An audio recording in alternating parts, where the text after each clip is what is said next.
Welcome to the Foul Play YouTube channel. And welcome to episode number 39 of the Open Mic. Hope everybody's doing well this afternoon. We've got a few things to discuss.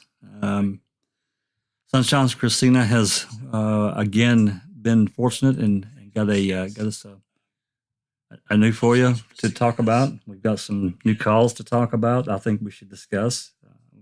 We didn't do a live when we released them the other day, but that was really to kind of let everybody, just listen to them and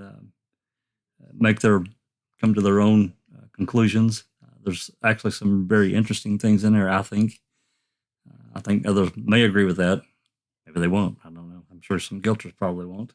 But anyway, in the interim, let's get everyone go down the line here and get everyone that's in the Discord with us and let them say hello, and we'll go from there. Alice. Hi everyone, thanks for joining us. BB. Hey everyone. Linda, checking convictions. Hey everybody. There she is. Glad to see ya. I didn't know if you were here or not. Jeffrey Jones. Hey, how you doing, Jack? How's everybody doing? Good. Thanks for coming. Yora's my friend. Hello, everybody. Welcome to Foul Play. Welcome in the chat. Nice to be here. Jinxie.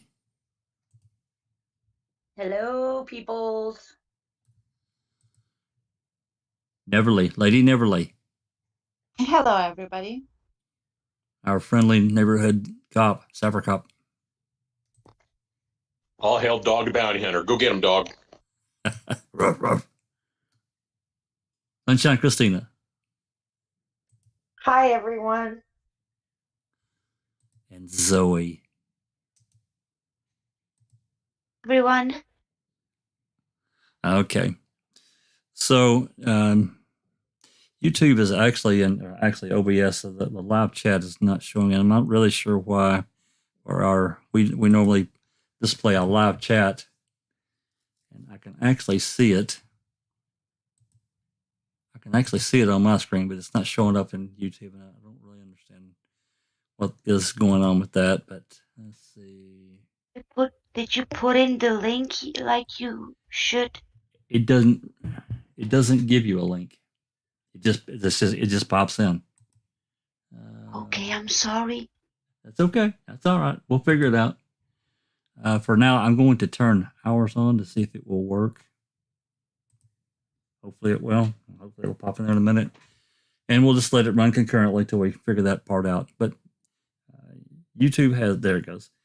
YouTube has worked with OBS apparently to do some pretty serious upgrades to make it more user-friendly, more in line with like StreamYard. For those out there interested in doing their own broadcasting, it's actually made it a lot easier. So with that said, the first thing we're going to talk about, what do you think, Sunshine? We'll talk about this Officer Shallue report. Get that pulled up. Yeah, I think people will find that a little interesting. Yeah. Okay. Make sure that's on there. Of course, I had the wrong file over. Yeah, there we go.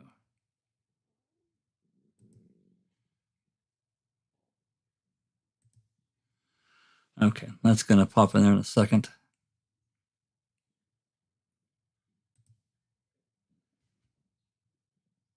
There we go. Okay, and I'm also working on a way to reduce our latency between OBS, the broadcast, and what comes out on YouTube, because it creates such a delay for some people. Actually, I might be able to change that right now. Let me see if I can change it. Doubt that it'll let me.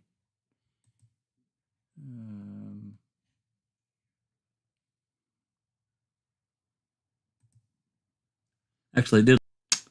So it actually is, noticed here on my end, it's a little bit better. Okay, anyway, this first thing we're going to look at is a report from Officer Shallue from Manitowoc and his transportation of Andres Martinez. Now, everybody remembers Andres Martinez, right? Anybody want to talk about him for just a second? Anyone here want to explain the that? X-Man, right? That's right. He, Someone else can explain that. yeah, he actually attacked his wife or a girlfriend with an axe, and really hurt her really badly. But he was at the Avery salvage yard, according to what he's saying here. Anyway, this is a statement that Officer Shallue wrote in relation to transporting him. If I'm remembering that right. Sunshine, do you want to? I'll go start here. This is not a really long report. It's front and back of 5 pages, so it's not really that long, so we can kind of go through it and get a blow by blow. You want to read this, Sunshine? I can read some of it. I know which part I want to read. Well, you just tell me where to Oh. skip to, because this is, Okay. this starts on Well- November 17th, 2006.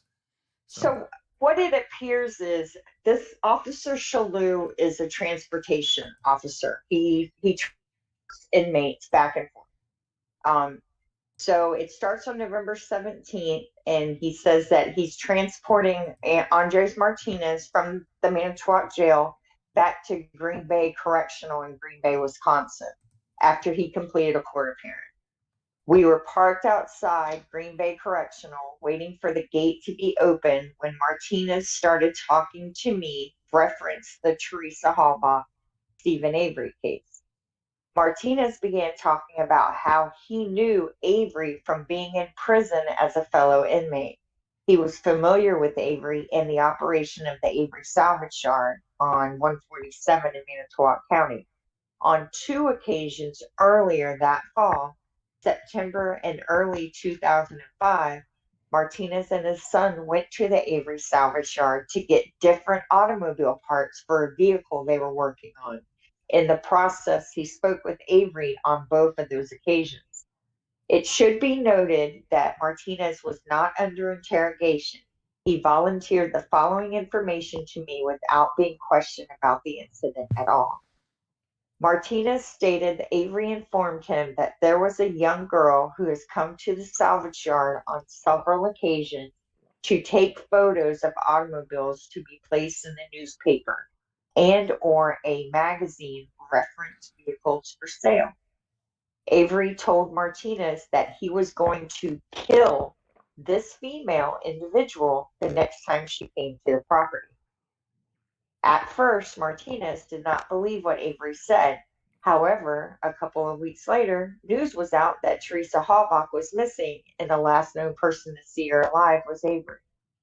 After Martinez made these statements, the only thing that I asked him was if he ever contacted any authorities referencing information.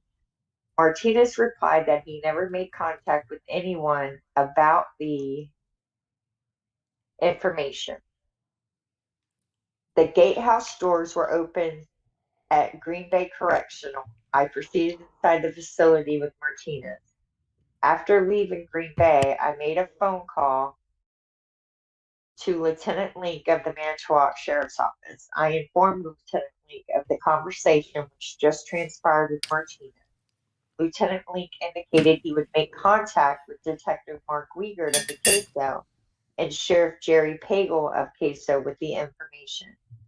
On November 30th at 11:30 a.m., I received a phone call from Lieutenant Link asking that I complete an incident reference the information received from Martinez and forward a copy to him ASAP so that he can forward it to the CASO.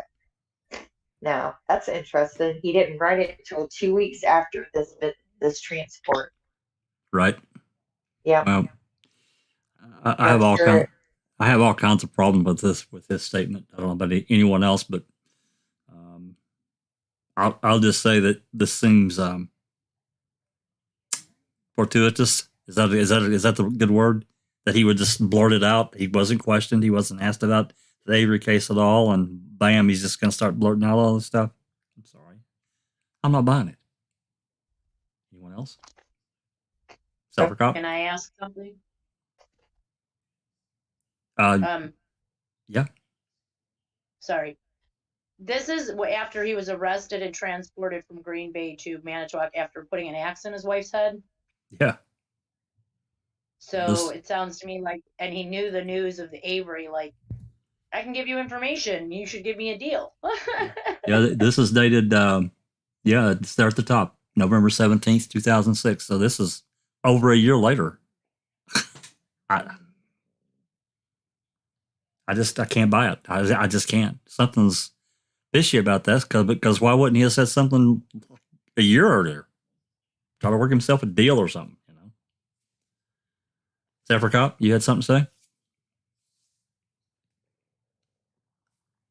I'll saw you on mute. Yep. I just mentioned in the chat that I didn't have my waiters, but this is absolute BS. Yeah, totally staged.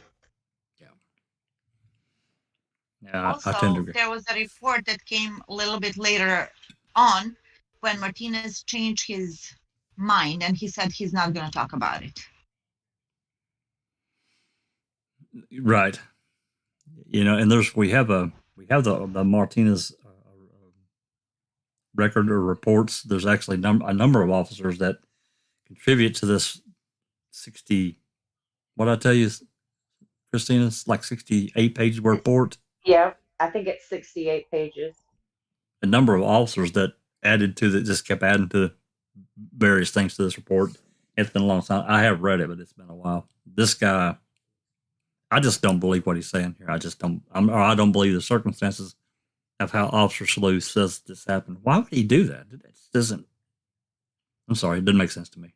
Anyone else? I find it interesting that there's no follow up.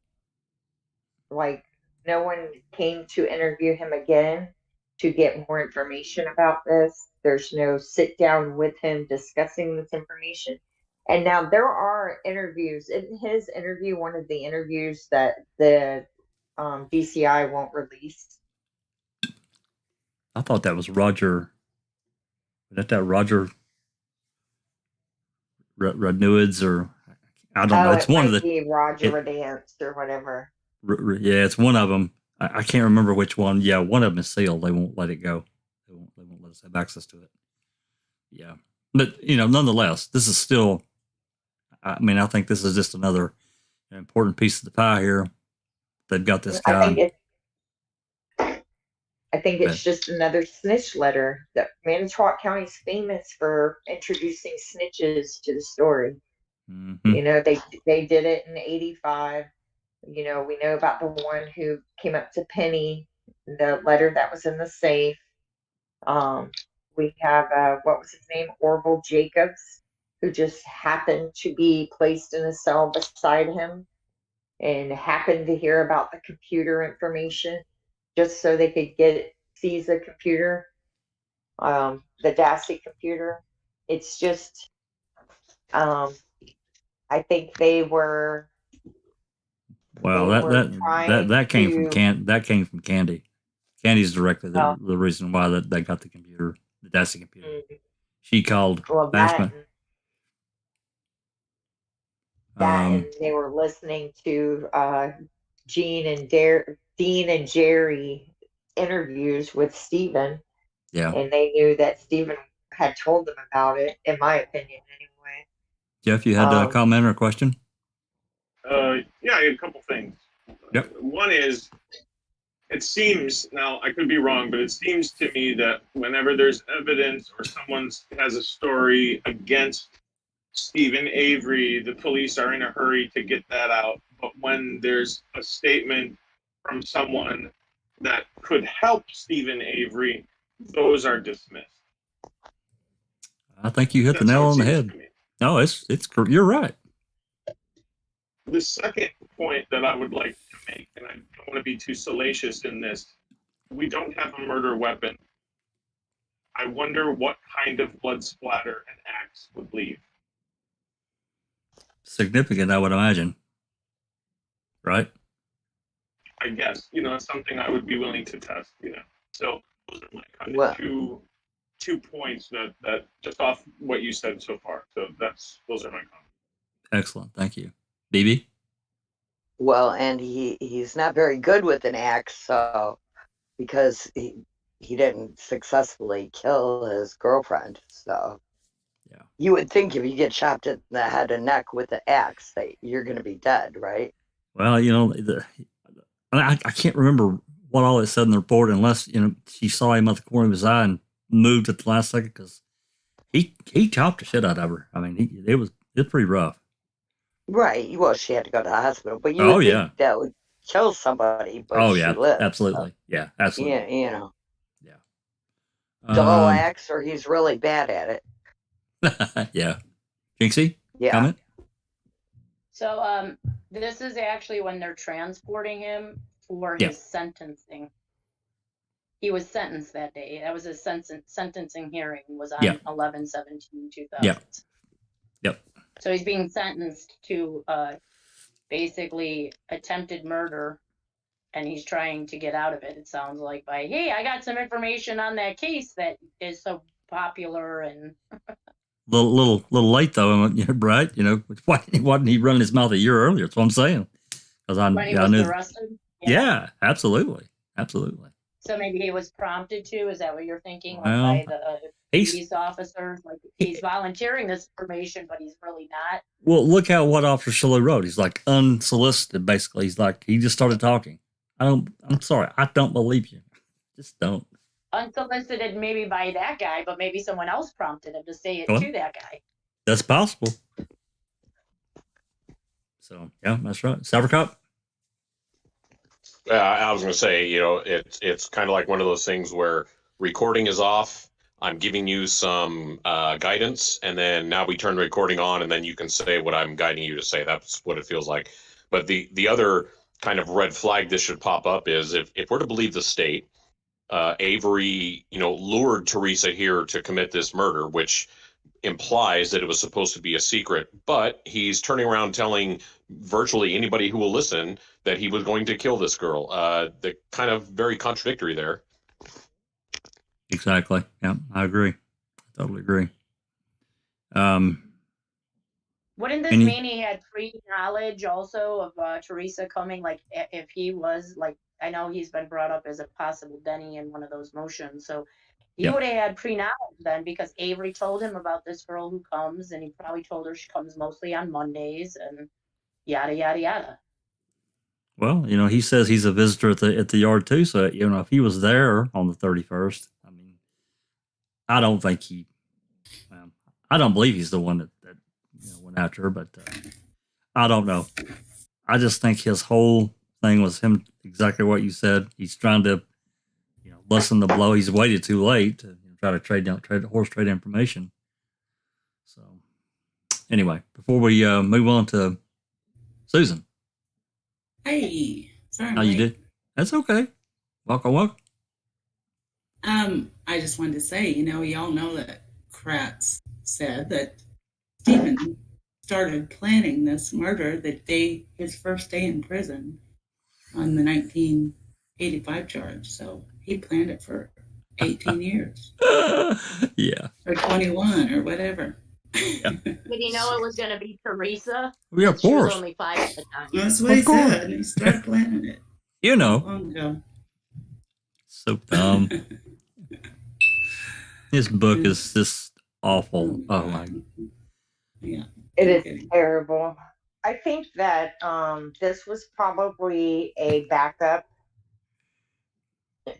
just in case they couldn't sell the luring theory. They wanted this in their back pocket. But then you also had that they named Martinez as a Denny, because we know that Dean and Jerry did that. And so making this report wildly known would establish that Martinez knew of her and knew of her visits to the salvage yard. And since he is the only person who committed a violent crime during that time frame that we definitely know occurred and that he is guilty of doing, it may have been to their benefit to not make this wildly known. Yeah. Yeah, So because it would they thought better of it would detract from what they were trying to say, right? You got this Exactly, maniac. they You got thought this. better of it. You got this maniac over here that attacked his girlfriend. You know, damn near chopped her head off. We don't want to talk about this guy in relation to killing Teresa because that gives some really weird ideas. Jinx. It also says he pled guilty, so he got a bunch of things dismissed. Was that part of his guilty plea agreement? Was, I'll talk about Avery on this one occasion before I'm sentenced or after I'm sentenced. I don't know that we. I don't think we. If you make a deal where they took off second degree recklessly endanger safety, physical abuse to a child 2 times, mistreat an animal, and bail jumping. Those were all dismissed with his guilty plea. Are you looking at the circuit court record? Yes, I am. Well, I mean, I was going to say I don't think we have his sentencing hearing. We got that long document, but it doesn't have that in it. But that's interesting. But it would be interesting. He didn't go to trial. He pled. He pled, right? He pled guilty. Right. I don't know. I don't know what all kind of deal he might have made to, get some time removed. I just think that this. Sorry. Look at his movement. While you're on there, see if he's been pretty much at the same place or if he's had a lot of transport. Like, remember we were looking at Gregory Allen's movement? Oh yeah. Like his location but changes. I'm not on the DOT, right? Or the correct. I'm on the WCCA, which is just criminal court. Well, make a note, and you guys can look at it later. So, okay. Any other comments before we move on to this next section? Get it kind of rolling. Anything? Any questions that anybody has that's been put in the live chat? I haven't been paying attention. I apologize. Jamie Hart had said how he often wonders if Teresa's body remains wasn't moved from the gravel pit with the gravel truck. Well, that's possible. There's so much movement there, that's unaccounted for. And hey, license plate. Damn good to see you, man. T1 says, plea deal, who was his lawyer? Meow. And actually, in 2007, Len Kaczynski was his lawyer. 2/21/2007. But during that time, it was Robert Dwayne. Robert Dwayne. Nailed that. Yeah, absolutely. Okay, anything else before we move to this next part? And I'm only going to do this because there's been questions, not from what we've got. There's questions out in the world of Reddit about the photos that Sunshine got from Kleiser. I want to clear some things up publicly so there's no question about what we got and what we shared with everyone, and kind of explain this so no one thinks that we've done anything to the photographs. That's really, I guess, what I really want to say. So I want to explain this best I can. And, if Christina wants to talk about it, since it's her FOIA, I'll let her. But here's what happened. When she FOIA'd this guy, this medical examiner, originally, and we talked about this before, originally he was going to charge this crazy amount of money, and that all got worked out. It turned out he had 32 photographs. And what he has is the actual photograph, piece of paper on a glossy or whatever.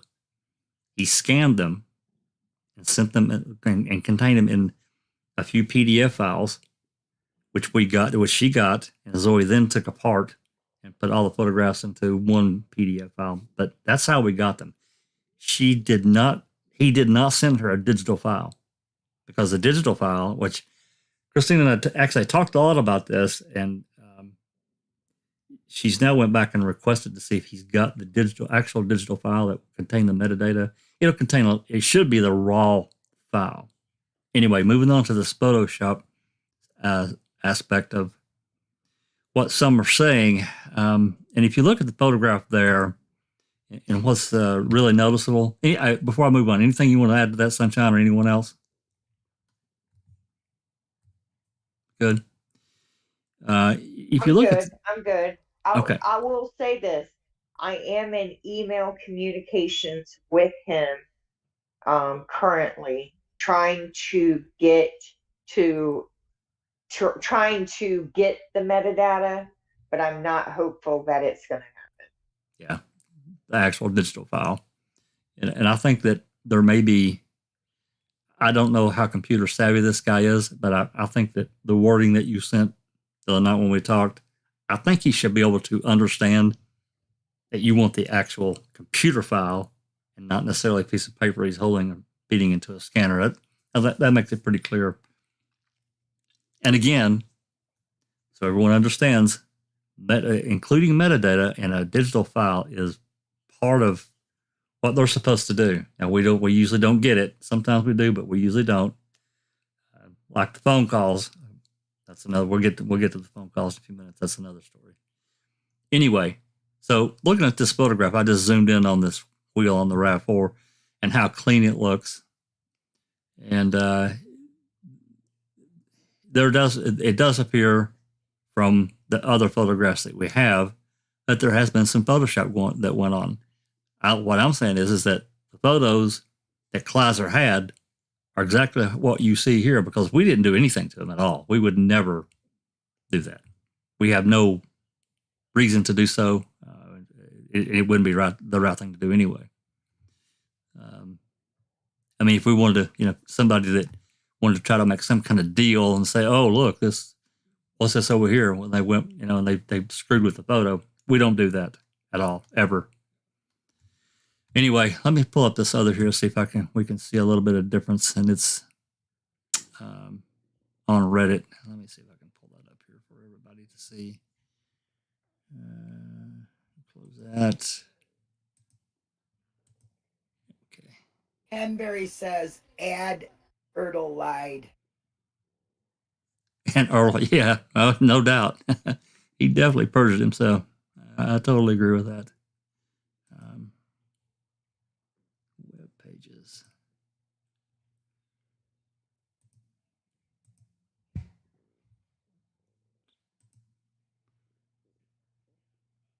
Yeah, let me do this. Apologies for the technical difficulties. OBS is better, but it's still kind of dumb.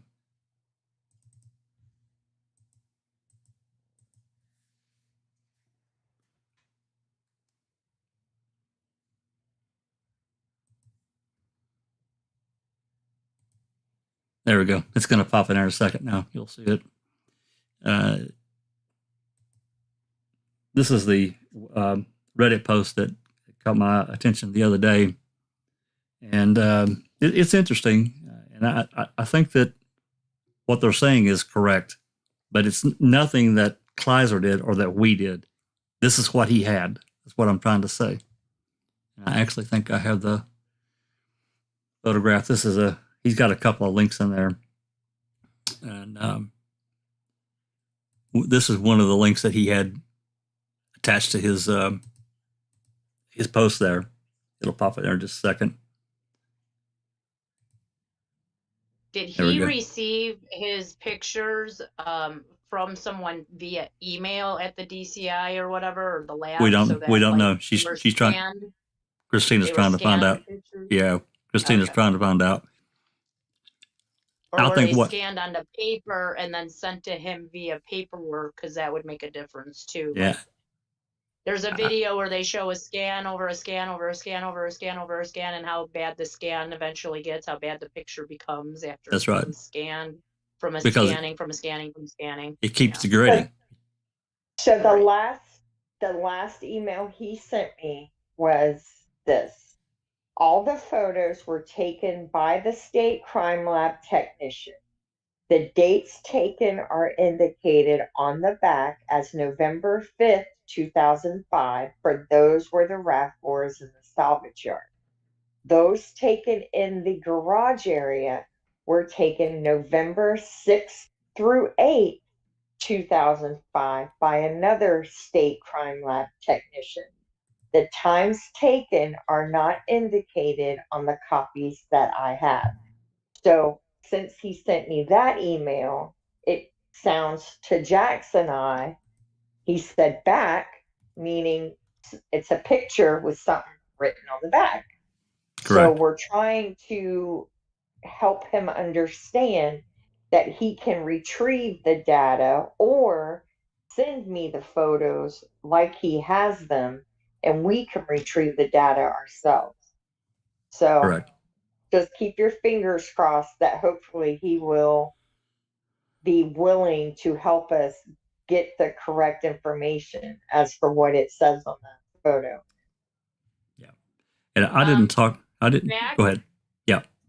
the fact that he said he wrote them on the back, like, is that strange? Because that would mean they didn't come electronically. That would mean that he got a copy of them somehow where they wrote on the back when the picture was taken. He said it was written on the back, not that he wrote on the back. So therefore he probably got pictures delivered to him via mail rather than electronically, because how do you write on something on the back of an electronic picture? That's my guess. Somebody mailed or handed him a folder with a bunch of pictures and some other information. Said, "Here's the file. Thank you." That's what I think. So, that photo, and I didn't talk to O-Dog, and I hope he doesn't mind that I bring it up. But O-Dog has actually got a pretty nifty piece of software. What is it yours that he uses? You remember? It's Photoshop something. Well, he used the pro version of Adobe. Yeah. So I'm only left with the standard version of Reader. So I didn't see the effects that he saw, but he did something else with it that he could edit the document, and then that's how he discovered layers on it. Yeah, I think this is it right here. Let's see if this is going to pull up. Yeah. And this is going to be a little weird when it comes up, that you'll understand it when I explain it to you. This is going to be a side shot of the photo. However, this is where he's moved the layers off, and you'll see the images around where the tires are. You see the little circles there. It's a layer. I don't know how all that works. Maybe we should invite him on at some point and let him talk about it. Yeah. I would definitely be interested in how he explains this. Yeah, I agree. Yeah, so basically, this is the image that he put into his program. It's going to pop in there.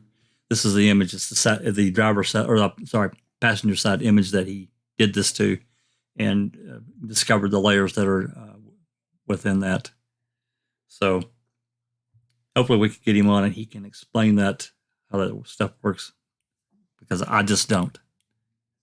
We need a pro. So anyway, I wanted to bring that to everyone's attention. Maybe I don't want to say that I was offended or anything. I'm not, because these kind of things need to be pointed out. I just wanted to be clear to everyone. We didn't do anything to the photographs at all. They were loaded or transferred exactly how we got them. We didn't fool with the color or any kind of shading to the tires or anything else. So anything. And I actually forwarded the email to Jax with this attachment. So he opened it and loaded it. I didn't even touch it. I just sent it to him and he handled it. So yeah, and I handed it off to Zoe, and she was able to extract the photographs out of each PDF file and create a singular PDF file. Yeah, we have a question from T1. Was it the RAV raised from the back and towed into the moving container of Avery salvage yard? So why wouldn't the front tires be cleaner from rolling through wet grass and weeds on the yard?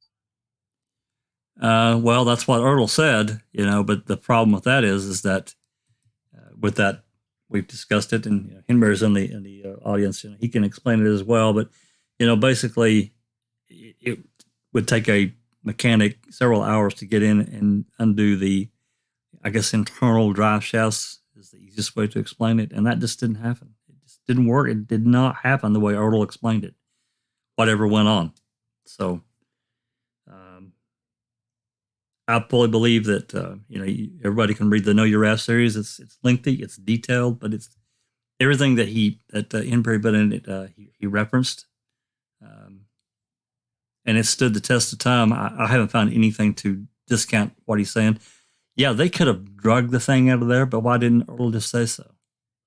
I would have been okay with that, but that's not what he said.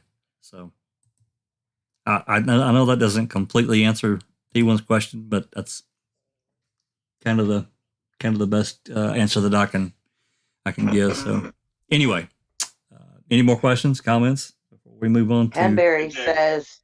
Hanbury says, I'm only going to spend 20 seconds on this. Okay, Ken. That's funny. So, yeah, it's. So there's something that I kind of noticed, Jet. Yep. This might be nothing, but just as you were showing that picture of the RAV, we're looking at the passenger side. The brown dirt, let's call it, on the lower part of the RAV4 behind the front tire. Now, I'm not an expert, and these pictures look to be very dull. We can maybe compare on a better version that we have. What I'm getting at is the mud, the direction of the mud on the passenger side, to me, looks like it's flowing from back to forward, which would, to me, indicate someone driving in reverse. If you look at the other side, the dirt flows from forward to back. Now, I could be wrong. It might just be that this picture is blurry and I'm not seeing it well, but that was something that I kind of just picked up. Possibly. We really, really want the digital, all the high quality digital photos, right, which is part of the conversation that Christina's trying to have with Glazer to see if he has the digital copy. Because, we only got a few of, especially in the crime lab, of high quality digital photos, especially in the beginning. We've gotten a few more, and then with this release here, we see that there definitely are more photos that we were not given, and we did not have at all. Especially that backseat area, we didn't have very few. We had a couple of those, but they were pretty crappy, and they were back at least a few feet. We could not see as much detail. Yeah. To add, my point was that it kind of proves that the vehicle was moving, not that it was drugged anywhere, right? That was kind of what I was. That it was rolling. It was able to go fast enough to catch a puddle that would splash up and leave a mess. That was my point. If you're dragging it, you're probably not hitting puddles very fast. Agreed. Yeah. However, those mud markings, weren't they already on the RAV4 prior to them towing it into the container? Yeah, we can see it into the container. Whatnot. I think we can see some in the photos that are taken at the yard, right? I mean, remember there's a couple of side shot views, and so we definitely know that there's some mud there. And the photos that Jinx got from the Kelly Pitson photos prior to October, you can see that her vehicle was dirty, like it had mud on it. So we can't really use the mud to determine anything because she lived in a rural area. She was traveling up and down dirt roads. It doesn't look like she washed her car every day. So. Well, no, living where she lived, and it would be, I think, just kind of pointless, like you said. Yeah, it was rural. I disagree. Yeah. Because I disagree because if they did drive it through the quarry, there might be a quarry ingredient in the dirt that is not anywhere else in Wisconsin. And if they tested the dirt and found, like if that's a possibility, I know they've done it in other cases. They could prove that her car was in the quarry, right? Like by that dirt. If they, if they went that forensic route, I think that just in general, what Christina's saying is she's not going to wash her car every day, and it's just going to be, it's just, it's rural country, so Physics. But yep. Sorry. Yeah, the most important part of from the mud is the bit that is thrown in the back of the signal line, because that's the most recent one. If we have to believe that the accident happened after she left, on the side that can be older than yeah. As long as we know, but something happened after the accident, which rolled up that inner fender or took it away and then threw mud in there. Absolutely.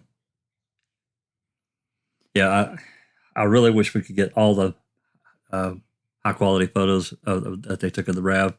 I think it would tell us more. Solid case, no, but definitely we would be able to determine more than certainly what we know right now. And yeah, I mean that would be great if if they would, do what some of these other forensic labs have done and test the dirt to see components, down to the, like you said, Jinx, stuff that may be in the quarry that you really can't find anywhere else. Especially, I mean, I don't know what all they mined out of there, what kind of rock, but I don't know, maybe they could find something. If Or how about anyone could ever, how about getting the actual RAV? That'd be great. Yeah. if anyone has any information on what was actually mined in that quarry, I would love to know. I've tried to dig in a couple, not too terrible, but I've looked a few separate times trying to find out exactly what was mined there, and have had no luck figuring out what the resource was they were mining for. Yeah, I don't know that I ever really dug too deeply into it, but yeah, I'm not sure. Okay. Any more comments, questions before we move on to the phone calls? We're gonna keep after the photos. We're not done, but just wanted to assure everybody we will never ever affect a photograph. We just don't do that at all. That's not us. And I don't think that person was saying that we did. I just wanted to clear that up, that everything we got is as is. So, okay. Anything else before we move on to the phone calls? There's 3 phone calls I really want to cover. We could cover the 4th one as well, but I downloaded 4 calls, and I think they're interesting. We don't necessarily have to listen to every bit of every call. I mean, I don't think they're all 15 minutes, but I think there's some nuggets of truth in how Stephen talks and the way he replies and the way he responds, the way he reacts. I think that's important, that as part of what he's saying at the moment. That's really difficult to fake. There are some people that can fake it. Sure, I get that. Just don't think everyone can fake it. And he just doesn't seem like one of these people that can. So, with that said, I'm going to play call 14. I don't know. Sorry, Jack. Yeah. Just before you go on with that, T1's got a question. Do we have any of the photos AC allegedly was taken at the time? No. As far as I know, we've tried to get Colby's photos, and to my knowledge, no one has them. At least no one that I know has got them, that's shared them publicly. I'm not going to say that somebody doesn't have them. I just know we don't, and many people have tried to get them, and it gets denied for one reason or another. It's really frustrating. So, okay. Anything else before I play this call? We good? Okay, this first call. Sorry. Nope. Dog said some were showing at trial, but that's it. Colburn's photos. I wonder if there's any that were caught on during the series. I didn't catch that. That's a good catch, dog. I'll try to take a scan through and see if I see anything, or if he knows which episode and around time frame. Maybe we could grab a snap of that. I'd be interested in seeing that. Okay. So I see Jamie's asked. Jamie's asked a question here or said a comment. Okay, looks like we're good to go. Okay, anyone here in the chat, you're going to have to unmute to hear the call. Otherwise, you won't be able to. So I'll play the call, at least part of it. Unmute YouTube or here? No, you have to unmute YouTube. You'll have to unmute YouTube. So I'll give everybody a second to do that, and then I'll play this call, at least part of it, and then we can discuss it. Okay.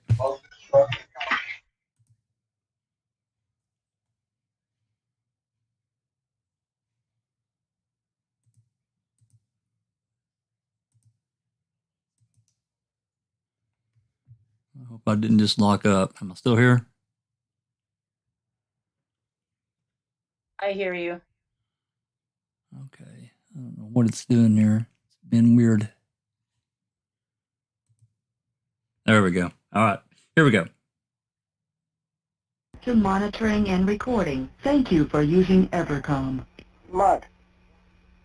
Can't say hi. Hi. What are you doing? Watching the news? That paper you got, supposedly in the mail for commitments? What are you talking about? The paper you read to me over the phone. I don't know. That supposedly owed $3,000? Yeah. Well, I just got one. Yeah. I'm going to have to sit another 67 days. Why? Because we ain't paying on it. Judge didn't say that. This is for my fourth. Huh? This is for my fourth. Yeah. The last one. Yeah. Because we ain't paying any more on it. I gotta sit 67 days. How can you pay on it? Is that playing? Because I don't hear it. They won't let you out to work. Yes, it's playing. Well, You got to unmute YouTube. Job then, huh? Yeah, I am. The volume's just really low.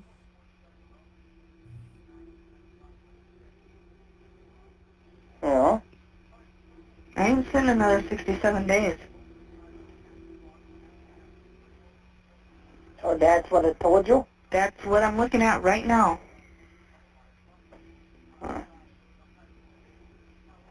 Oh, why you got it right now? She just brought it up for me. On a Sunday? Yeah. Now, why are they giving you mail on a Sunday? Is it post-dated? No. What do you mean, no? No. Was it closed? No. Well, how can it be open? They just have her copy on it. Order for arrest and commitment on failure to pay. So they must have issued a warrant. Found out I was here. Yeah.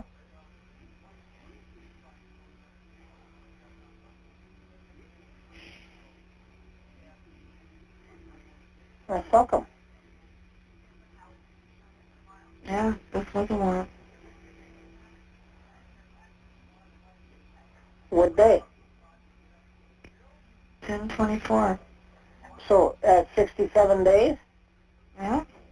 That's the date he signed it. What day? Oh, right here it says, date, sentence begins 10/30 or 20.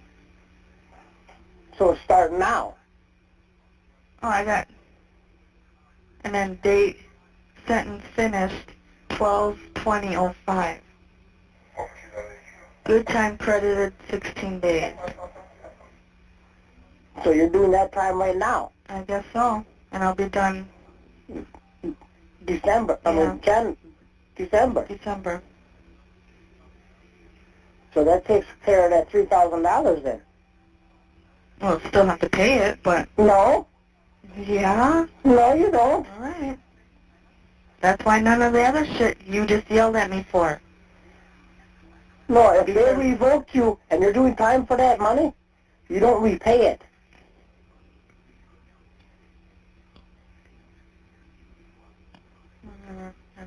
Oh, yeah.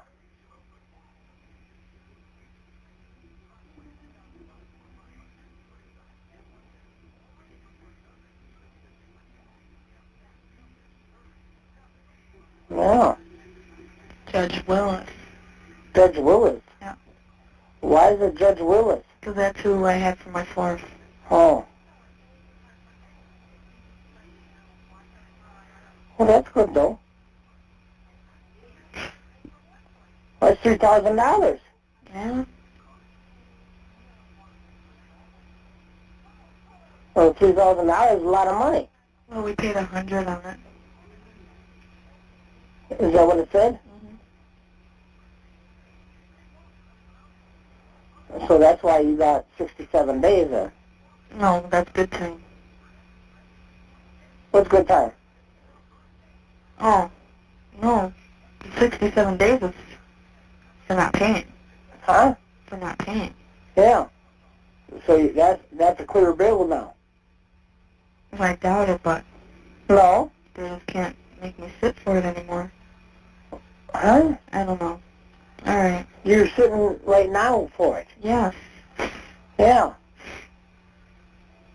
Well, that's good. I don't have to sit after my time. Huh? That's good. I don't have to sit after March.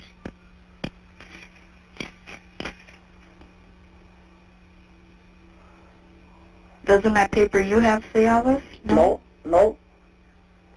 That's because you ain't here. You don't live here. If I wouldn't have been here, they would have came out there and arrested me, though. Yeah. Yeah.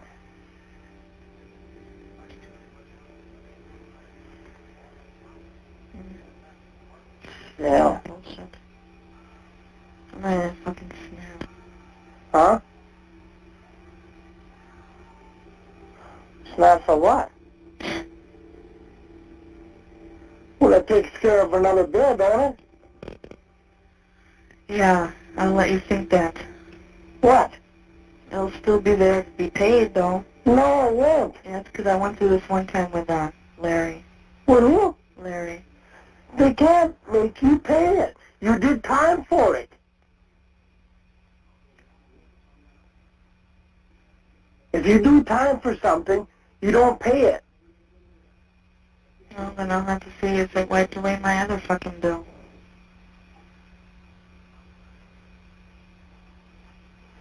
All right.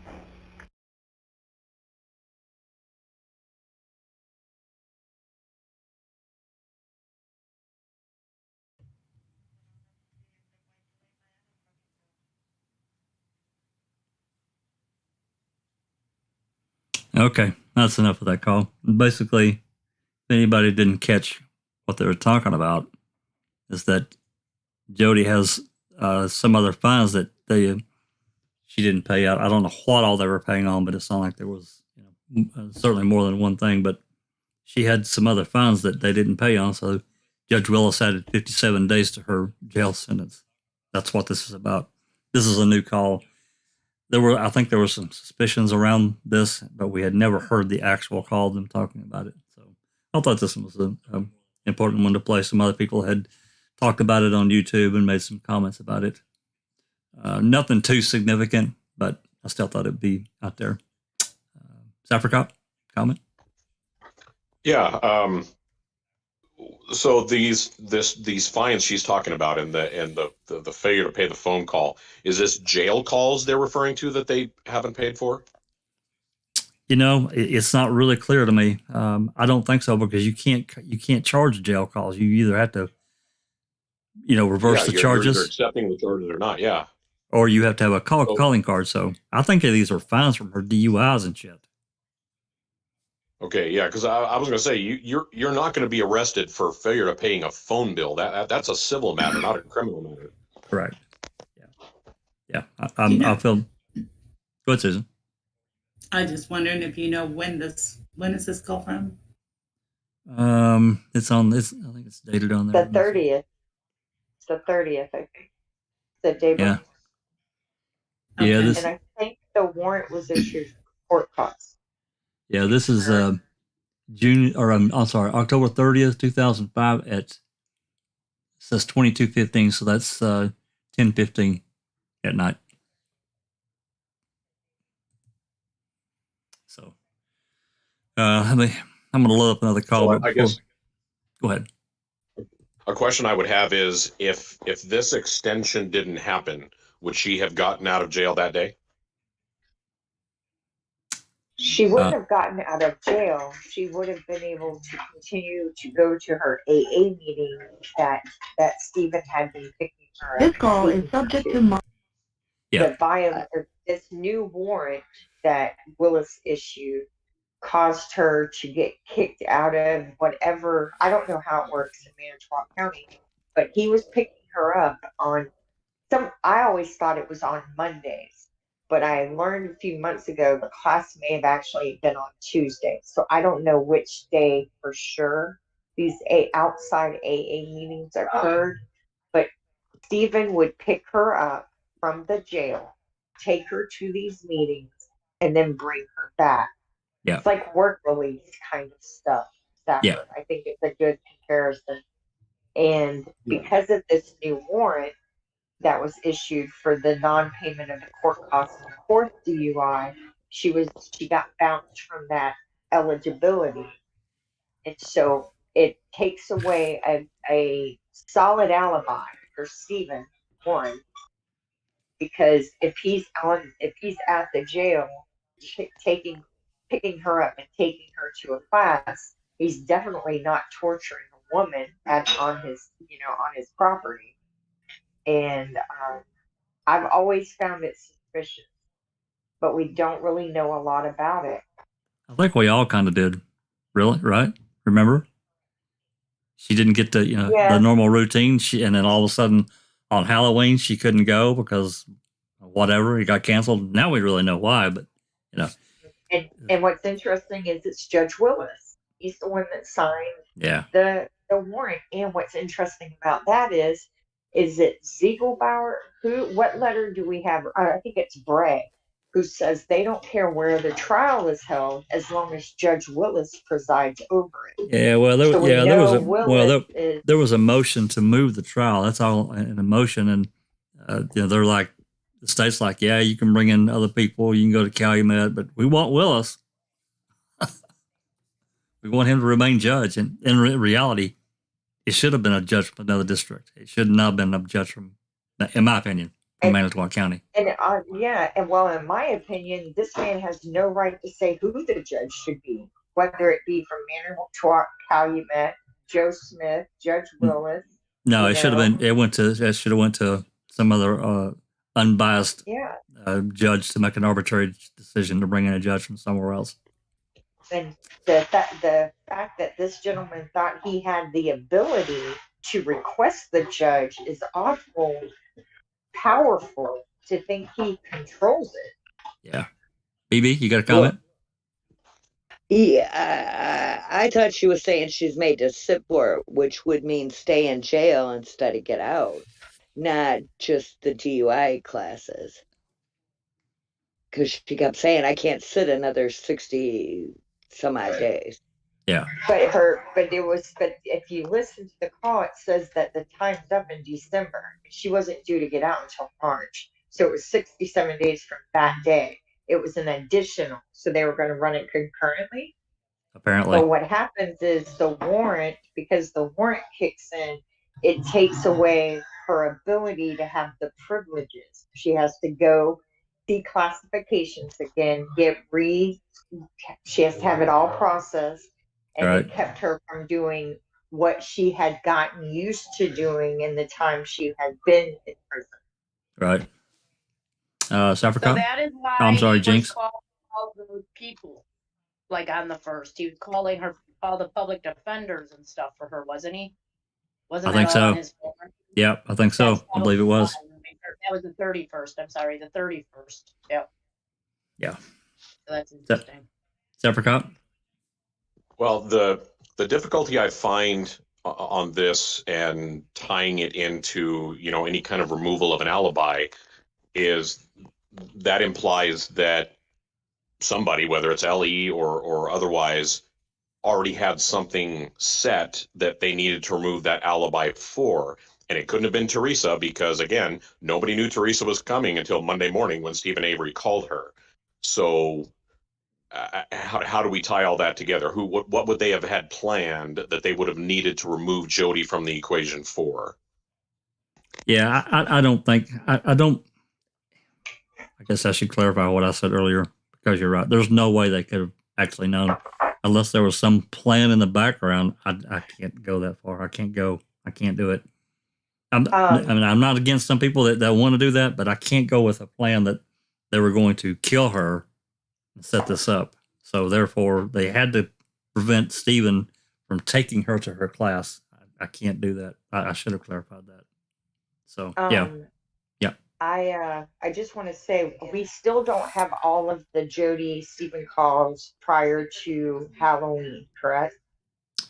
There are still, I went down the list with yours and Zoe, but I suspect there's probably 5 calls that we do not have now. Yeah, maybe I can pull it up here in a minute. I'll pull it up here at the end after we're done, and I'll show you.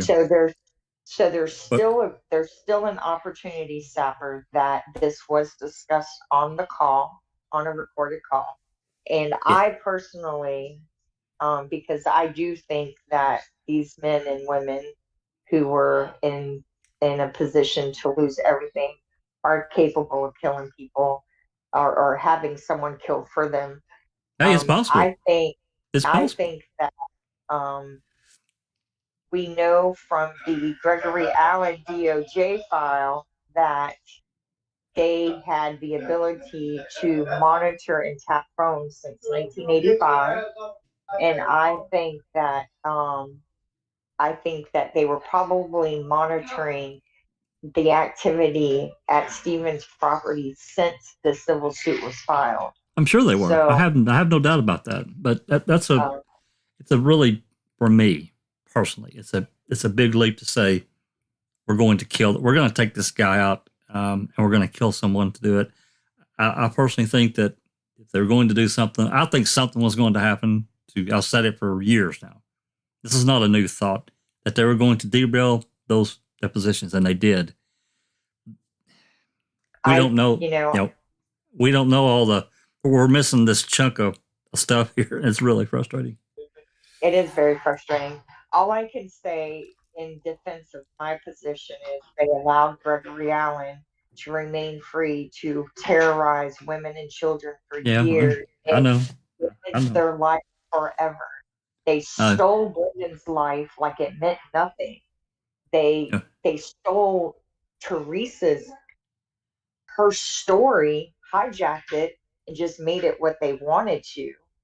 And we don't know what else has been done. We know what they did in the Ricky H case, and we know some of it. We know some of it. We don't know all of his case either.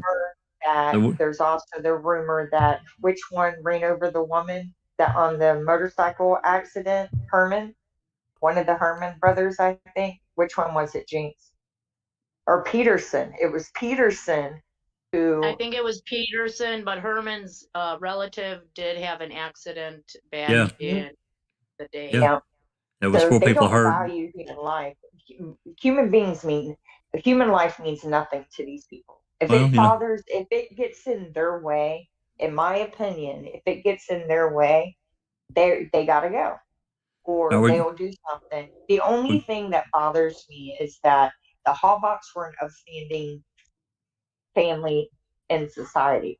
So I don't see them knowingly picking her, knowing how her family was a good family of the area. But if they were pressed for time and didn't do any research and just said that she's got to go, this may be what happened. And I don't think they did it. I think they hired somebody. If that's what happened. I don't write off any options. Everything is still on the table. There's stuff that's harder for me to wrap my head around than others. But the thing I'm trying to point out on this one is, this call is happening on 10:30. So the idea being brought in is that they have already have some kind of plan in motion. Something is going to happen. Yeah. And like I said, it could not have involved Teresa because nobody knew Teresa was coming until the next day. So right. this plan had to involve somebody else. So who did they have in mind? Yeah, or something else. Or something. Yeah. Yeah. Well, we don't know. We don't know that they didn't know because we still don't have the call. So we don't. We've got the call. We've got the call to Auto Trader though. So there you involve another setup. What I'm saying is, if Stephen had mentioned to her, like on the 29th, that hey, he was going to get the van ready and he's going to call the Auto Trader later on Monday. We don't know that because we still are missing calls. Exactly. Yeah. Well, like I said, However, even if he had told her that he's going to call her on Monday, Auto Trader didn't even know if Teresa was going to be able to make it there that day because they don't usually do same-day appointments. Thus, the many calls from Auto Trader to Teresa that morning to see if she'd be able to do it. Right. So even Avery, I don't believe, knew she was actually coming until she showed up because she didn't call Avery. She called the Janda residents. That's something we need to look at. We need to see when he made his previous appointments. Did he make them the morning of, or did he make them the day prior? We don't know. Susan, you got a comment? We should check into. Susan? Yes, I was going to say, even though they didn't know for sure, they knew there was a possibility. And I'm just going to say that I think Bobby probably knew that he was going to make the appointment. Probably because they were talking about it. There was some discussion. We know that. We know that for a fact that there was some discussion. Probably Scott. Yeah. So, this has been a few minutes, been sitting here, but Jinx put in here, T wanted to ask a question to, so Stephen, question of the day, she received this being on a Sunday. Is that normal? Well, Stephen, onto something. Can't answer that. I don't know. And I'll get to this a little bit later after we listen to at least a couple more calls here. I'm going to show you guys why I'm fairly certain that we're still missing at least 5 calls, but we'll get to that. Let's get to this next call, unless there's more comments about this.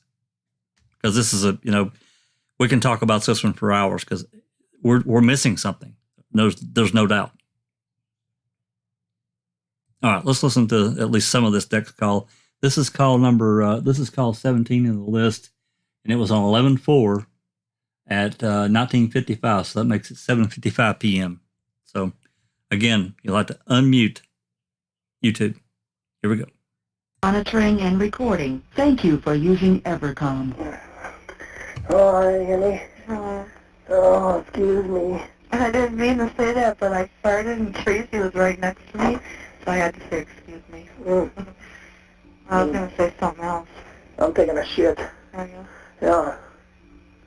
Then I had to get up and get the phone. I said, son of a bitch. You should have brought it in there anyways. 11 was out here, 26 was out here.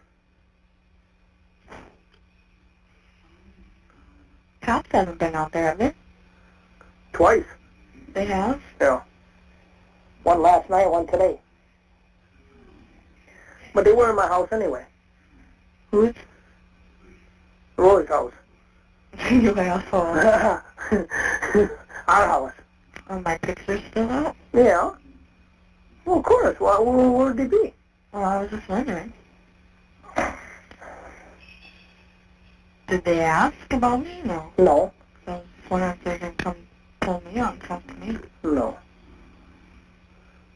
No.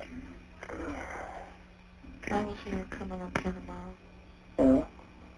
Yeah. Yeah, me too. Well, then do it. I can't. Mom wants to leave early in the morning. Why is she going up? Okay, she got Dad's gonna cut off some chicken heads, and she gotta clean them. I'm glad I'm not there. Wish you wouldn't have told me that. Well, I ain't never eating chicken up there again. Yeah. Not his egg-laying chickens. Yeah. I don't want to know anymore. Who's gonna watch Bear? Bear? dog? Oh, Barb will be home. Fuck her. Yeah, she's been acting decent. She's been cleaning the house, staying home. And what was all this shit last night? Well,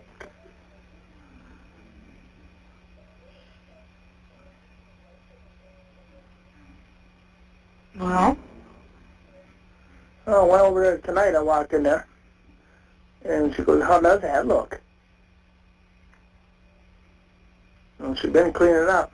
Well, it doesn't have to do with whatever was going on last night. No.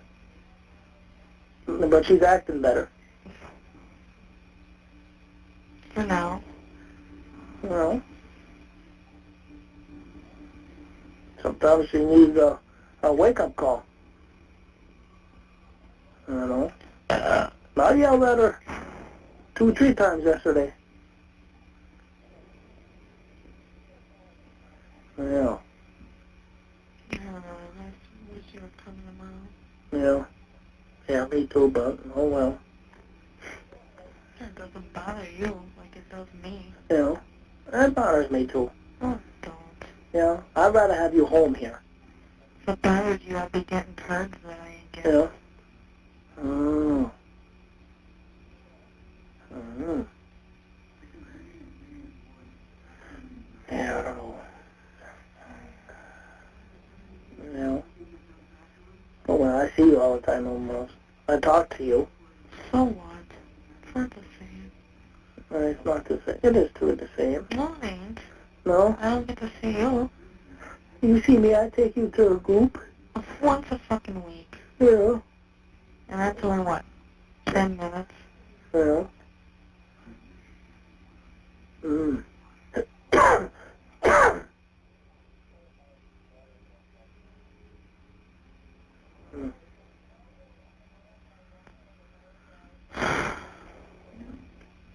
out of here.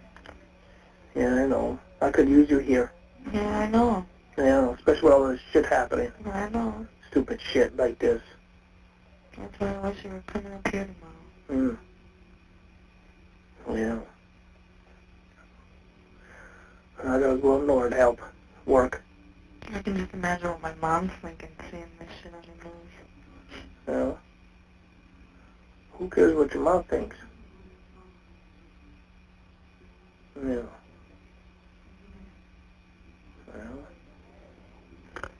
Well.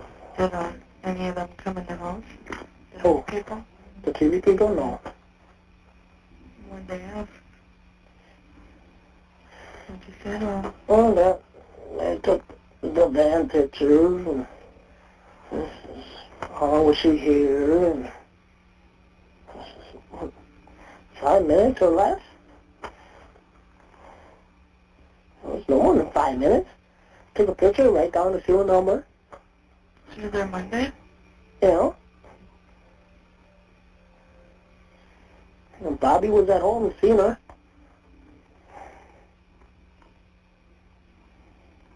There you go. Yeah.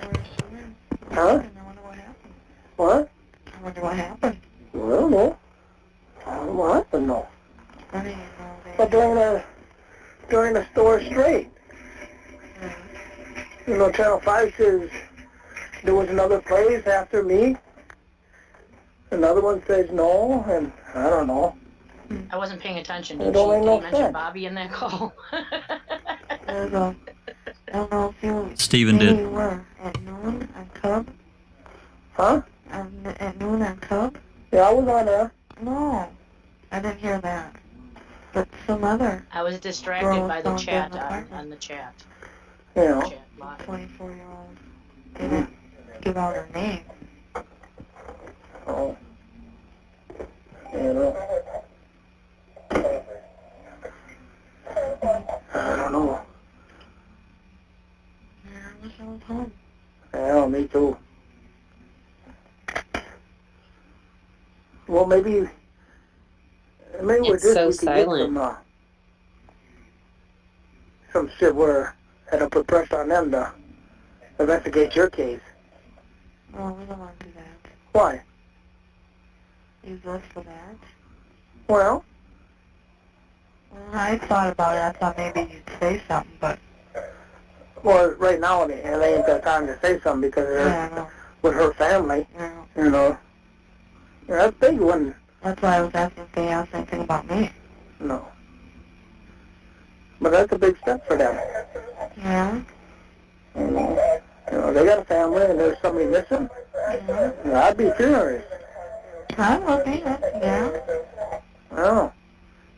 They got everybody looking. Her cousin was out here talking to me. And I don't know much. What am I supposed to say? Yeah, I know. You know, I know her for 5 minutes, and that's about it. And that's each time she comes out here. You know, what else can you say? No. I don't know. Yeah, me. How am I supposed to know what her plans are? They don't. It's business. You don't discuss what she's doing. Yeah. Where'd she go? No.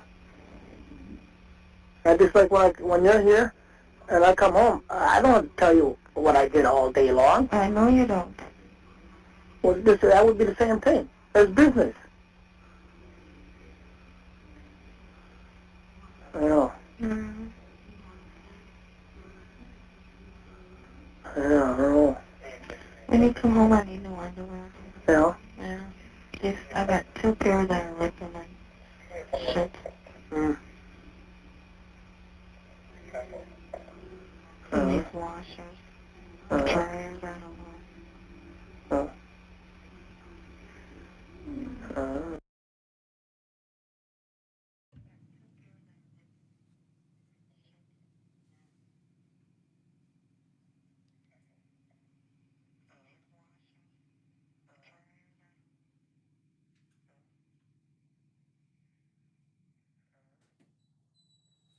Okay, that's enough of that one. And I got in there what I wanted to get in there, which was, and they were talking about, you know, the day before, and he said, "Well, Bobby's seen her," because he's telling Jody about the cops visiting and, you know, what all they said and what all they did, and basically what Teresa came out and did. She was there. He says, you know, she's here 5 minutes. She, you know, snaps a picture, writes down the serial number, and she leaves. And he's very, like I said before, you can't. I mean, for me, I don't hear any kind of fakery or deception from Stephen at all. Okay, let's yours. Yeah, this call and the other one from the 4th of 11, is so clear that, you know, that he's so innocent, because how can you fake this knowingly that you go away for the next day with all this evidence on your property, right? It's just, it's mind-blowing. I can't wrap your head around it. I can't. No. Or he must be the biggest psychopath there is, but that's impossible. It's impossible with his IQ. He is definitely mind blown the whole entire time on these phone calls. He has no idea what. The next call that I'm going to play is going to spell that out even further. Cybercop? Yeah, I mean, it's quite clear. I mean, forget De Niro, forget Pacino, forget any of those guys. I mean, we got Stephen Avery. This is Oscar-worthy performance here. You know what I mean? Absolutely. It's crazy. I mean, there's just no way. There's absolutely no way. Nosy, are you having a hard time hearing the calls? Internet wife? Nosy. What? Sorry, I dropped my dishes. What? Are you having a hard time hearing the call? I can, like, my ear is pressed all the way to my phone. I cannot hear the call hardly at all. I've got it turned up like 160%. I actually turned that one up. I need 200% J-Jacks. Yeah, if I turn it further, it's going to start distorting, and I'm right at that edge. No, it's. I mean, if I'm like really, really quiet, I can hear it. It's, you know, probably my phone or something. I understand. You probably have to go to your media volume and maybe turn that up. That sometimes happens both on desktop and on phone. Media volume, yeah, okay. Wherever that's at. No. Maybe. We'll have to figure it out later. Doug says he can't imagine faking that without making a slip up left and right. Right, they always do. Well, here we are, how many years later, and still no slip ups? Sorry. And your significant other is going to know if you're lying or not more than anybody. At least that's how I read it. You know, she would be calling bullshit if she thought for a second that he was trying to slip something past her. I really feel that. Probably. I don't know how close or she would have questioned him. I know that they're both aware that they're being recorded, but she would have maybe pushed him on issues that didn't quite check out, or she would have been questioning. And it's just amazing that I agree. you'd have these calls. Yeah, I agree. She's very jealous. She's very jealous. Oh yeah, she really is. And she's a little bit needy at times. I mean, you can hear that. Well, this doesn't matter to you. You can't see me because they're going to Crivets, and it doesn't matter to you. Yeah, it does. No, it don't. I can tell. You know, you kind of tell that. Of course, she's the one stuck in jail this time, so for her, it's more difficult. I get that. Anyway. Yeah, Jinx had her mic unmuted a sec there. Okay, before I play the next call, it's call 19 in the playlist, I think. And well, since you won't call me, I'll talk. I'm sorry. I just want. I'm sorry. Yep. Go ahead. I'm sorry. Why didn't they use this? Defense use this in trial? I mean, it's pretty clear that he says Bobby's seen her leave. That's a damn good question. Maybe we should point this one out to Jerry and Dean and say, "Hey, guys, why didn't you at least play this at trial?" And say, "Here you go." Yeah, it would have. The question is, did they get that one? Because remember the whole. Is this one of the calls that's on his Fassbender's? Like, doesn't he have like a thing on what's being said on these calls that they gave them, and they don't mention the fourth on that one? I'd have to ask. Yours went down the list. I don't know. We can look at it here in a minute. Was this the one on that CD 78271? This is supposed to be 7827 and 7828. That's what these calls are supposed to be. Oh, they have. I think they have been shared with the Discovery, but it turned out to be well. Later, DCI analyzed them. These calls weren't among them, so there's been some trickery going on. I'm not sure what Buting and Strang have followed. We'll look at that. We'll look at that DCI report when we get done, and we'll be able to tell pretty quickly, and it will explain why I still think that there's at least 5 calls that we don't have. I could be wrong, but I don't think I am. Anyway, God says the DCI never summarized the 411 calls. 411. 11-4. 11-4. Oh, yeah, I'm 11. sorry, backwards. I was reading it backwards. Sorry. Okay, I was going to say what. Okay, what am I missing? A little dyslexia going on here right now. That's okay. That's okay. All right. Before I play this third call, any other comments or questions that we need to get to?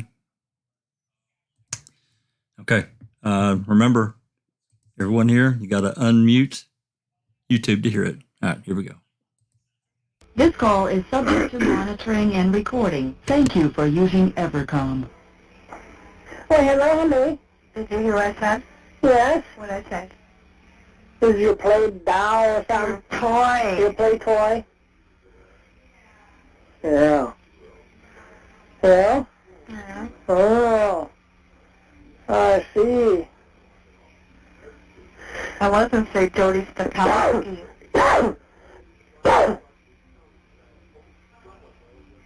Hey there?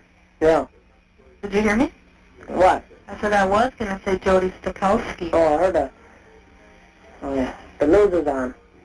So? I'll be on it. You were on it yesterday or the day I'm on it again. For what? For what? I'm trying to listen. Are you on right now? Yeah, well, Channel 2. Where's Channel 2? Hurry up.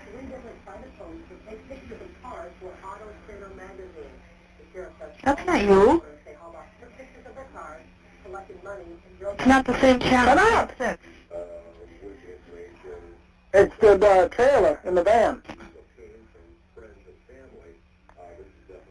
Is it on it? What channel? So I told you too. Well, it's not on our 2.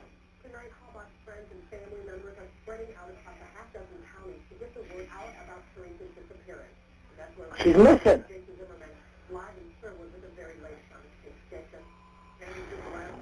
Right, they had airplanes and everything around here.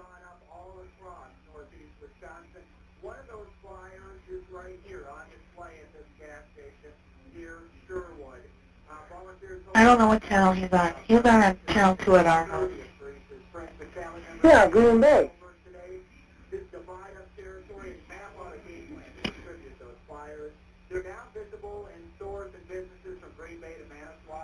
No.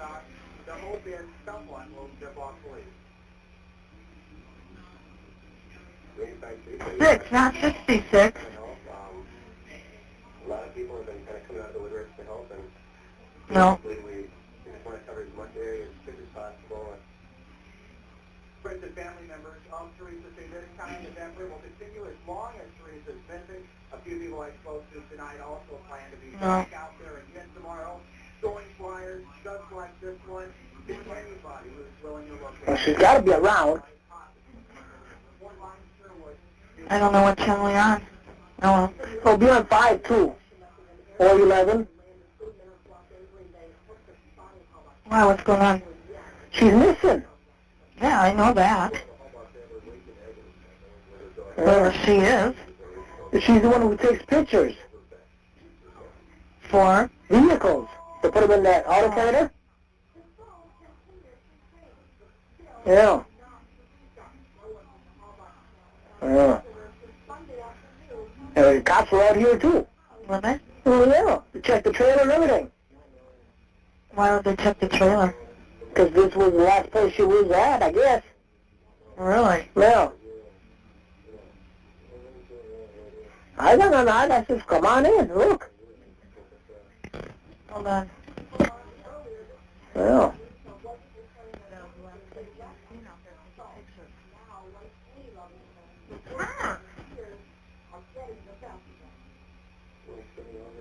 Teresa, right? Yeah, yeah.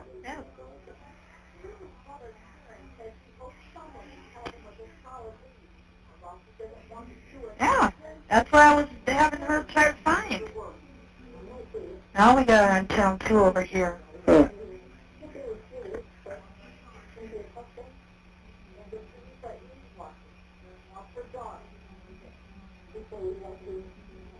But our 2 and your 2 is different. No.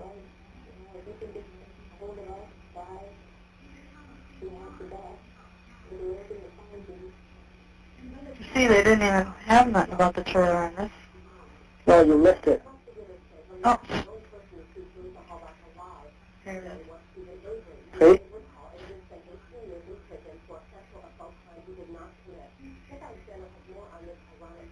I'm going to have to call you back. It's going to hang up on me. Why?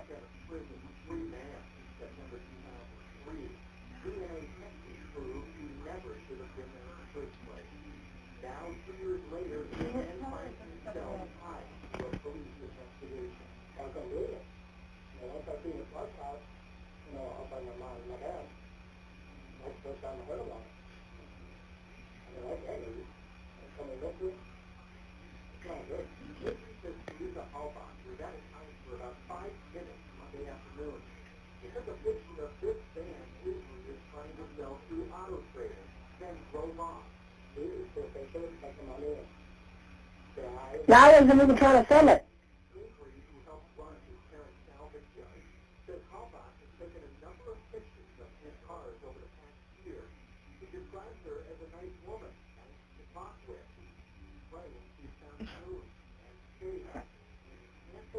No. Yeah.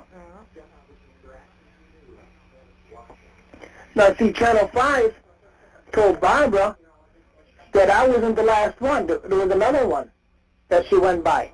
How would Barbara know? Well, they talked to Barbara. Well, were they out there today? Yeah. Yeah, tonight. Yeah. No.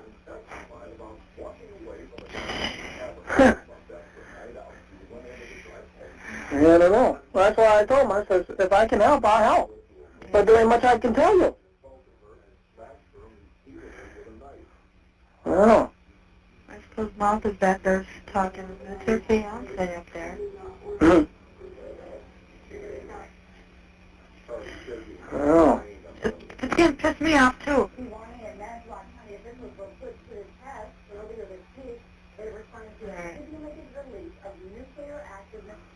I don't know.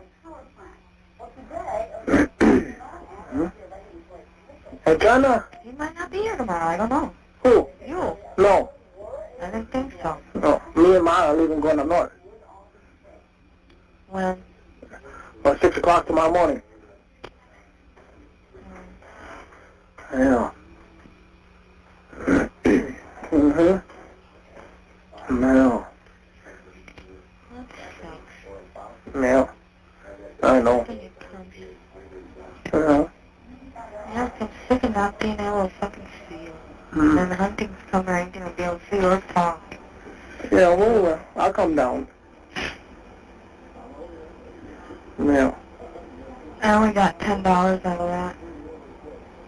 So I had to redo my PX. You only got $10 out of that? Yeah. Why? I don't know, I guess she likes to take out whatever she wants. Oh, yeah? Heather got $50 and gets 20. Oh, yeah? So I had to redo it. I got one bag of coffee, shampoo, lotion, and a candy bar. No, you didn't need the candy bar. I know, but... You could have bought something else. What? For I don't 78 cents. Oh, that's another thing. Yeah.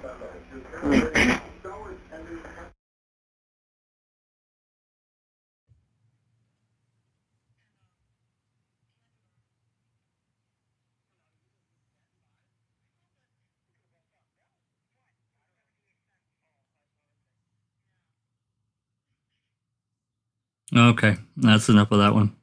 Get the gist. And again, everything that I heard right there was him. Total surprise. She's missing. She came out here. You know, the whole thing. To me, I just did not detect. And with Steven, he's from everything I take from him, he's straightforward. He just doesn't have that mental ability to be that psychopath to say, well, I don't know what you're talking about. She came out, take a I didn't get that at all. He Jeff seems Jones? very genuine. Oh, yeah, absolutely. Jinx, yep. Jeff Jones? Yes, pisses me off.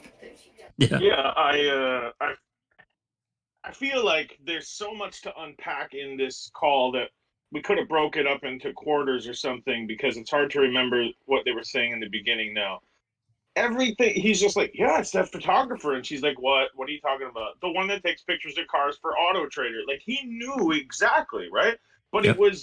it was not coming out of him like, of course I know this girl. It's like a surprise. Like, the way that he's saying it is so surprised. Now, if I take this whole call, just this one, or put the other ones together, if this is played for a jury, the character of Steven, this would help him. This would completely help him say, look here's when he's putting two and two together about this woman is missing. They told Barb, the news reporters, that we don't know if that's true, told Barb, hey, she went somewhere else. That's right. But that just disappears into thin air. That was another part of the reason I wanted to play this call, because at first, he's talking to Jody, and then the news comes on apparently while he's talking to her, and he's telling her to shut up. He's trying to, I'm going to be on the news, Well, you were on last night. Well, I'm going to be on tonight too. Shut the fuck up. So, then it plays forward, and he's explaining to her, this girl's missing, and you could tell in the voice, he didn't know what the hell's going on. You could tell. And then of course, again, as you said, as it got a little bit further, well, Barb said that Channel 5 news people said she went somewhere else after she left here. So, well, the state would play their game again with that, they would say, well, Stephen Avery knew he was being recorded, so he played the victim. Alibi. On the calls. Yeah. Mm-hmm. You're right. You're exactly right. They probably would have. Yeah, because if we're to believe the state, then Stephen Avery is a master CSI technician. He's a master criminal with excellent planning and logistical skills. So yeah, he can't even spell. Right. As we used to call him, Dexter. He And he can't leaves spell, a but ton he of can do all evidence that. on his property. Yeah. Okay. I'm really shocked that the lawyers didn't use this, and maybe they didn't know. I don't know, but they used them calls against Stephen and Brendan in many ways. Why couldn't this? I mean, this just shows to me, that he's absolutely as shocked as everybody else. It proves that Bobby's seen, her last, that he went somewhere else. I mean, there's a lot in them calls. It's just shocking to me. Yep. Yeah. And this is the thing. If he used them recorded calls to alibi himself, why didn't he use more information to do that? It sounds totally innocent to me, coming from a person who has, at the same time, the RAF on the property, the bones in a burn pit, the key in his house, the license plates in the car, and he just left for Crivets and just, says this. No problem. Yeah. This is nothing to him. He's so used to it. What I mean, you know what I mean? I hear exactly what you're saying. There's absolutely no way. I don't care what kind of actor, serial killer you are, in a conversation like that, saying them kind of things, you're going to show that you did something. There's just, you know what I mean? You're either not going to say nothing, or you're going to be nervous talking or something. You're not going to be leaving. There's going to be consciousness of guilt. Yeah, exactly. What we see with all the state actors. We don't see it out of Stephen Avery. You see it from all of those who are supposed to be investigating him. Susan? There are calls later on when Steve's in jail talking to Jody, and he is lying to Jody about Debbie. Yep. And you can hear it in his voice. He is not a good liar. No. It is absolutely obvious that he's lying. So, to me, that just shows me that he's innocent in these calls. I agree. Risa Evans, I believe, was his public defender's name in the 85 case. And in that DOJ file that Seeking got that you shared, Jess, and Strauss and Lehman were interviewing her, and she stated that Stephen Avery is not very bright and he cannot lie. He's one of the guys, when he's caught, he's going to confess. Either he's just going to admit it, or he's going to end up admitting it inadvertently because he doesn't have the ability to lie. Yeah. Which is interesting when you read Brown County's interviews discussing Gregory Allen, who is described as very cunning, highly intelligent, and who will not admit to anything, no matter how obvious it is that he is guilty. He will deny it. Jeff Jones? Yeah, what I wanted to say before I forget, and I think this is an important point. If Stephen is such an expert and he's planned all this, and according to Kratz, he's been planning it since 1985, and he knows the ins and outs of every possible. He doesn't alibi. He has no alibi. His alibi is, I was by myself. Now, if you're going to plan something, I think you're going to have an alibi where there's a chance that people see you more than your mom. Sure. Well, if you're such an expert to set up this elaborate crime, then why are you only alibying where were you? I was at home in my trailer during the time that you say this happened, alone, no one. Now, you would have come up with some scenario where, oh no, you can see me on camera here. I'm walking around the salvage yard or whatever. Find some So I find that completely unbelievable. If you're that much of an expert and you have absolutely no alibi, you didn't think of that? Right. I understand what you're saying. Yeah, I mean, to me, this call here, it just captures to me. He has no idea what's going on. She's missing. She was here, and now she's not. And the cops have been there a couple of times. The news is, all over the place. Helicopters flying around, and he just sounds freaked to me because he just has no idea storm that's brewing in his direction. It's unfortunate, but it was by this point in time. Definitely a storm brewing his direction. But yeah, he knows that these interviews just started, right? These depositions just started. That's going on in the background. No, they've been going on for months. No, they started back earlier in 2005. Okay. What I'm saying is they were currently going on. I didn't mean they just started. Okay, I apologize for that part. But that's in the background, right? That there's this case going on in the background, and he knows that, and everyone knows it. Jody knows it. The whole family knows it, right? Everybody knows. Absolutely. That's Everybody right. knows. The whole county might know it, right? Yeah. Absolutely. Yeah. So it's just building up towards the end. Yeah. During this conversation. I think the last interview was Cachet on the 26th. And then the next one that was scheduled was Kasork on November 10th. Yeah, and then Vogel after that one. Correct. So they had to put the brakes on that in the kibosh. But, let's, anything else that you have something you want to talk about? Comment? No, yeah, this basically sums it up for me. These calls are so obvious that he's innocent to me. I can understand the card playing that he's trying to alibi, but I just can't fathom him doing that. That's all I got to say about this, with all this evidence on his property and then just go away. Right. Exactly. Just leave everything there and say, oh, well, I'm gonna head up to Cribs for a while, guys. That's exactly it. If you're hiding your innocence in a call in a recorded jail call, if that's what we're hearing and listening at, that he's trying to, prove his innocence to a call, then why didn't he fucking drive his RAV somewhere else and burn it, or get the bones out of his burn pit or whatever? Leave all this things on his property. Right. He knows the news is all over the place. He knows the searchers are on there. He knows Ryan Hilligas and the search group is all over the place. So of course they're going to find stuff. And don't forget that they've already been there and they took a picture, right? And talked to Steven, right? And he had already cleaned up all that blood and hair and everything else that was all around. They've been there twice. Yeah. So, I mean, if he's a master at that, why couldn't he master every other part of it? I mean, just let's get real here. This is ridiculous. Or at least make a try, because going off the Crivets and there's so much evidence on your property.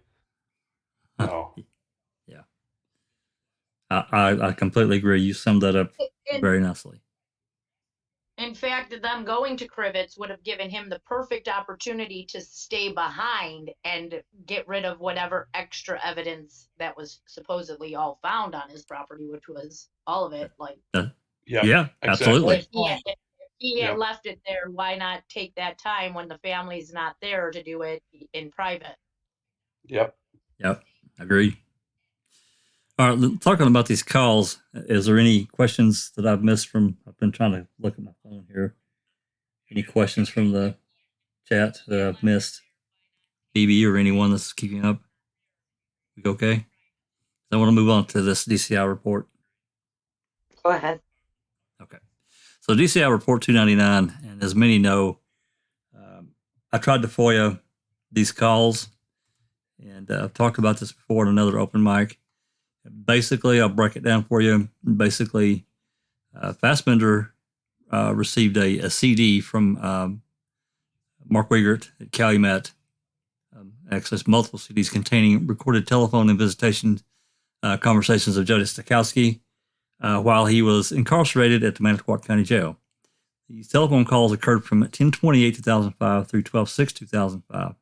The following is a listing of the phone calls by date, military time, and duration and any observations made by S.A. Strauss pertaining to the content. It goes on to say, and this is the important part, next to the important part, it should be noted that the data audio CD call queue report is printed listing a summary of the calls on the CD.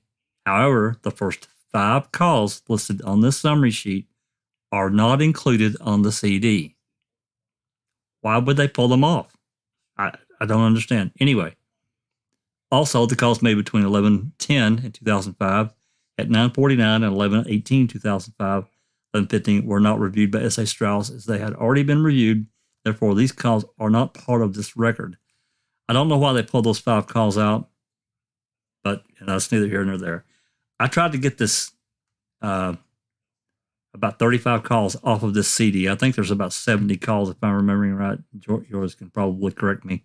But I think there's about 70 calls or so on these CDs that Weigert made for Fassbender. I tried to get this through Calumet County, and I was told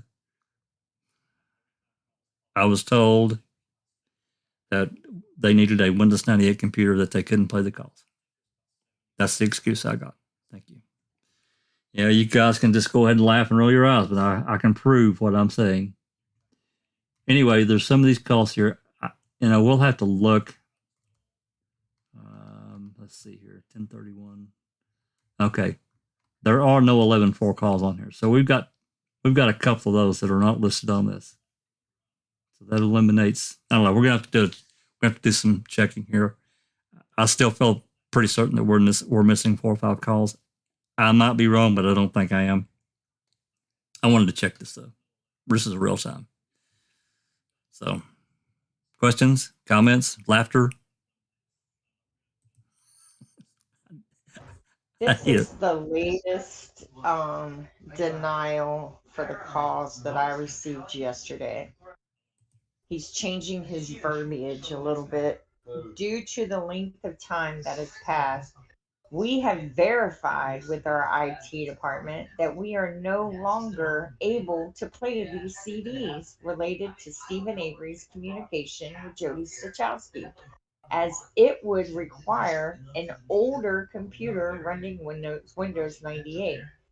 Therefore, in order to obtain the requested jail phone calls of Jody Stachowski on your specified dates, please forward your request to the Manitowoc County Sheriff's Office, as they were the original record holder of these communications. Yeah, it's going to have to be my next open records request, I guess, to MTSO. But here's the thing, and I got a reply actually from Larry, and I need to make mention of this. These calls that we released, there were 25 calls on the CD that I got of these new calls. We had 15 of them. So Zoe uploaded, I think, 10. She made a movie and uploaded 10 of them that we didn't have. Here's the deal. The calls that were made, or the calls that I wanted, were recorded by Detective Jacobs on 11/8/2005 and given to Dettering on that day. There were 12 calls on one CD. There were 10 calls on the other CD. The CD that I got was created on February 22nd, 2006. So these are not, they may be the calls that Dettering got, but he fulfilled the request his way. He didn't fulfill it the way that I wrote it. I complained about it, he actually replied. I sent a reply to him stating basically what I just said, and he said that this is all that they've got. So I don't know. There's really nothing I can do. I mean, they know we can't afford to hire expensive attorneys and go fight this in court and all that kind of thing. So for now, I guess. Yep. Can you just ask him, why is it necessary for him to be able to play them? I did. Just copy the damn thing. I did. That's the reply that I sent to Weigert, that I'm asking you to reconsider because you don't need to play them. Just rip me a copy. That's all I want you to do. I think you should write it back and say, because you are trying to keep the integrity of the evidence, that it is pertinent that they figure out how to make a copy of these calls, as it is evidence in a case that is still pending, in their opinion. Well, see, and that's another thing. Go ahead, Alice. Go ahead. Sorry, Jack. No, that's okay. To me, it seems like whoever their technicians are need sacked, because we're no experts, we're no major technicians and degrees and diplomas and everything like that, but we know that there is software out there that can read something from Windows 98. You do not need an old computer to use it. So other technicians need fucking sacked if that's the case. You know what I mean? That is a ridiculous answer. Yeah, I had it's to an excuse.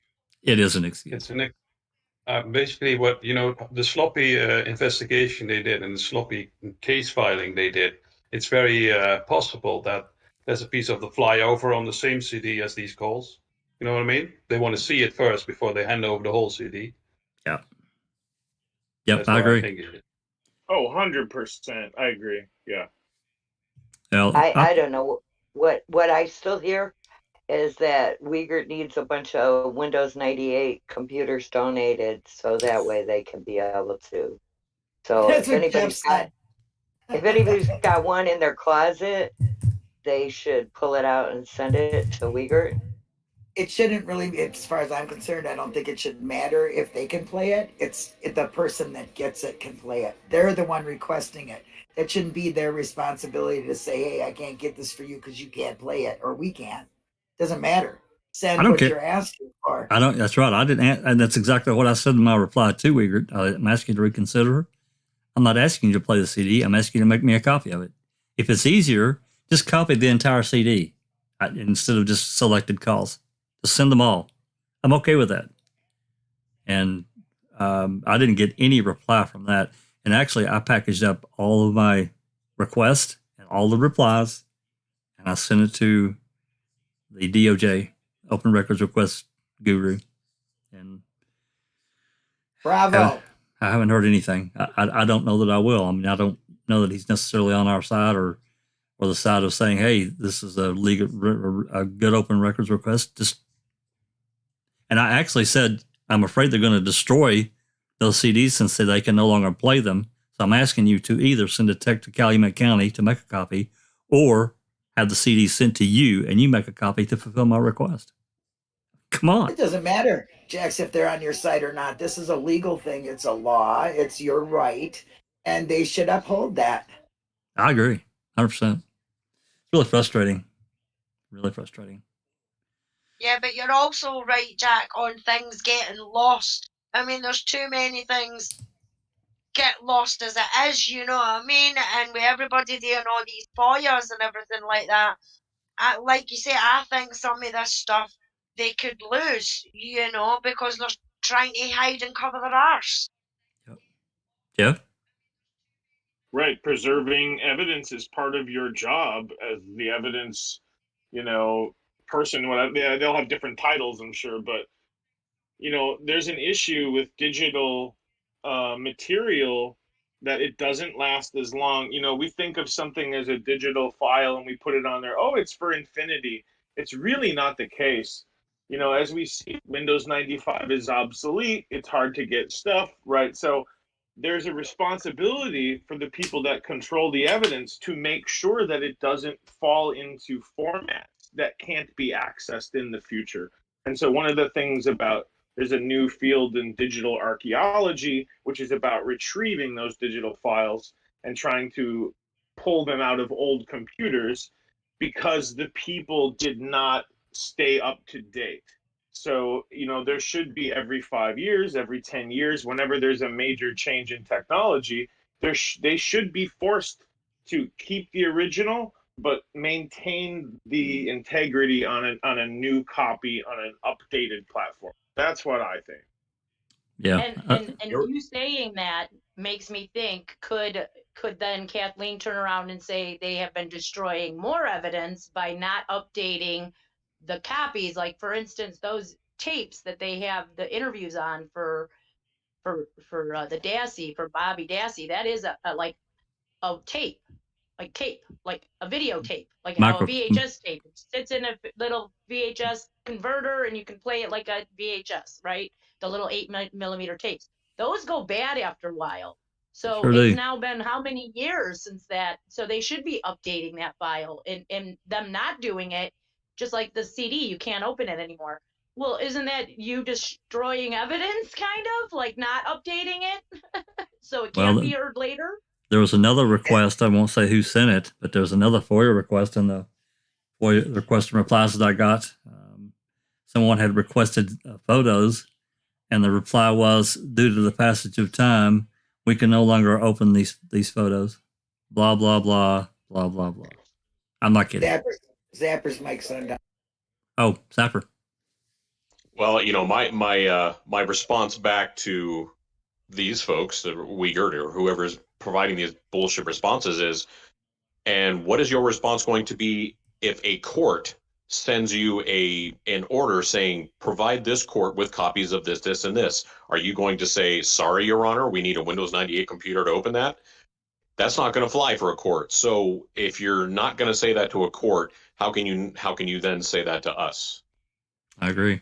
Well, another thing, Cypher Cop, is that I look at this as that, let's just say that they found CDs in the, investigating the case, and they were older. Wouldn't they make every attempt in the world to find the proper person to open that damn thing? Yeah, you like I said, they can't just tell the court, sorry, but you can't do that. You're going to figure it out, and the court's not going to care how you do it. You're going to figure it out. So you have IT folks that can figure it out. I mean, if Joe Schmo out here on the street can figure out how to open something, because there's multiple, like you've got, Jack, there's multiple programs out there that you can use to open even old ass files. So there's a way it can be done. But like you said, because they have no fear of legal repercussions from us, they know they can just blow it off and nothing's going to come of it. Yep, I agree. Well said. Okay. Anything else? Any questions or comments from out in chat that we need to get out there? We had a pretty good crowd and a lot of good conversation. Evie, Linda, anyone? I don't want to keep everybody here all day. We're approaching a couple hours now. We've gotten a lot. Cleve, Coolidge says, Jax, did you contact Ripper Jack about him knowing the guy who sued the police? I did. Okay. I did contact Ripper. He did give me a name. I did text the fellow. He has not contacted me back. That's where it's at right now. So I'm hoping that he will. To be fair, Ripper told me the guy was extremely busy. So, I'm sure that this kind of thing happens in all over the country. I have no doubt. So, really appreciate you pointing that out, and appreciate Ripper taking the time to, I know he's busy as hell too, taking the time to chat with me and give me that contact. So, who knows what will happen down the road. I mean, those CDs, an audio file, I'm not an expert computer person, but I've messed with computers for decades now. I'm not an expert, but I'm expert enough to know that the operating system is not tied to a type of audio file. It is not. There are apps that open audio files, and it's not the operating system. The app may run on the operating system, but there are other apps that can do the same thing. And I have software, as Sapricop pointed out, that literally there's probably a list of 30 or 35 different audio types that it will open without a problem. It's not an issue. It's a non-issue. So, okay. Any other comments before we truck out here? We're good? Okay. We've got some other FOIA's in the works. I don't know what's going to be next. We'll just have to see. And it's, we don't really like holding back on anything. We try to get it out there to people and let them make their own decisions. The calls I think were really important. We've cleared up at least some of the calls that we didn't have, 10 at least. And I still think there's a few more, but I don't know if we can get them or not. we're going to keep trying. There are other files, that we're constantly pursuing. There are a ton of photos that we're pursuing.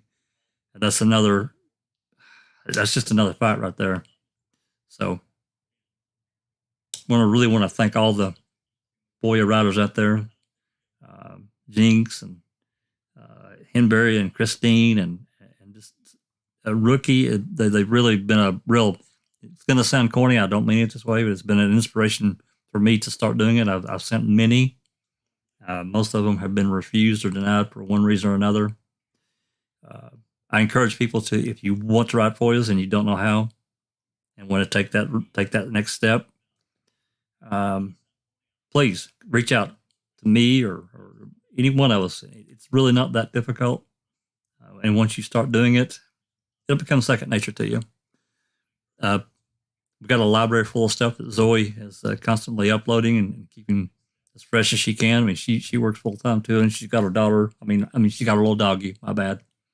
She's got a little doggy she has to take care of too, but she works full time, so she's busy with real life as well. So she does a great job for us, keeping the stuff accessible in the library. I do not have the links in the description yet, but they will be included. Everything that we've talked about today.